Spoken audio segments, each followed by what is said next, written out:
I remember when Motherlove first started, being on my mother's back, collecting herbs in the woods. Living off the land was always a way of life, so gathering things in the forest and the garden and making them into body care products and medicine never seemed unusual or strange. It was always just the way it was.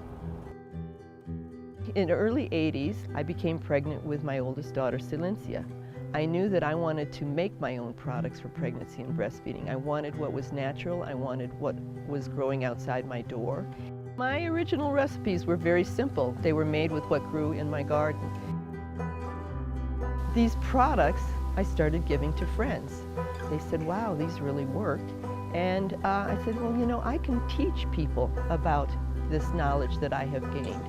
And in '87, a local store happened to come to my classes and said, we've heard about these products you're giving away to your friends and we'd love to carry them in our store. Wow, this is great. I put little handmade labels on them, made with love, used with love, and I said, I'm going to call this Motherlove, for Mother Earth and for motherhood. I remember the first time that I realized that my mother was starting a company. She had had labels that were no longer handwritten labels, they were real labels from a printer.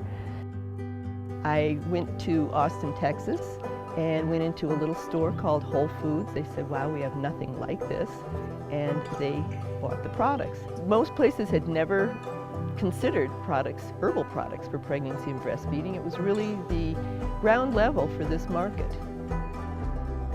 As I grew up, I realized that what we were doing was unique. Not only are we providing a product that helps mothers achieve their breastfeeding goals, providing something that's organic and natural, but we're doing it in a sustainable way. In the late 1990s, I started working closely with lactation consultants. They tried the products, they loved them, and started recommending them to their clients. Their involvement and support was a big turning point for Motherlove's growth.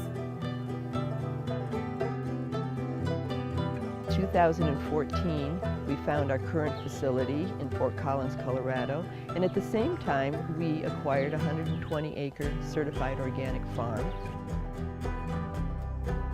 I would like my legacy to continue to have a place to teach the young generation how to grow herbs, how to gather herbs, how to use herbs in their life.